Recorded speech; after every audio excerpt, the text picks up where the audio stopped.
അവർ നിങ്ങളെ ന്യായാധിപ സംഘങ്ങളിൽ ഏൽപ്പിക്കുകയും പള്ളികളിൽ വെച്ച് തല്ലുകയും എൻ്റെ നിമിത്തം നാടുവാഴികൾക്കും രാജാക്കന്മാർക്കും മുമ്പാകെ അവർക്ക് സാക്ഷ്യത്തിനായി നിർത്തുകയും ചെയ്യും.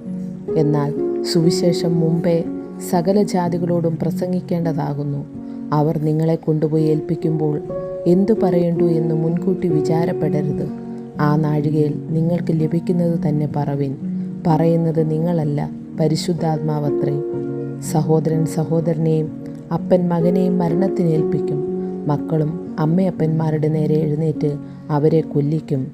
എൻ്റെ നാമനിമിത്തം എല്ലാവരും നിങ്ങളെ പകയ്ക്കും. എന്നാൽ അവസാനത്തോളം സഹിച്ചു നിൽക്കുന്നവൻ രക്ഷിക്കപ്പെടും. ആ നാളുകൾ ദൈവം സൃഷ്ടിച്ച സൃഷ്ടിയുടെ ആരംഭം മുതൽ ഇന്നുവരെ സംഭവിച്ചിട്ടില്ലാത്തതും ഇനിമേൽ സംഭവിക്കാത്തതുമായ കഷ്ടകാലമാകും.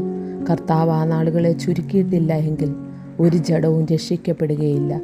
താൻ തിരഞ്ഞെടുത്ത വൃതന്മാർ നിമിത്തമോ അവൻ ആ നാളുകളെ ചുരുക്കിയിരിക്കുന്നു.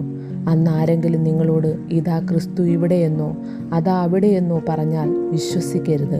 കള്ളക്രിസ്തുക്കളും കള്ളപ്രവാചകന്മാരെഴുന്നേറ്റ് കഴിയുമെങ്കിൽ വൃതന്മാരെയും തെറ്റിപ്പാനായി അടയാളങ്ങളും അത്ഭുതങ്ങളും കാണിക്കും. നിങ്ങളോ സൂക്ഷിച്ചുകൊള്ളുവിൻ. ഞാനെല്ലാം നിങ്ങളോട് മുൻകൂട്ടി പറഞ്ഞുവല്ലോ.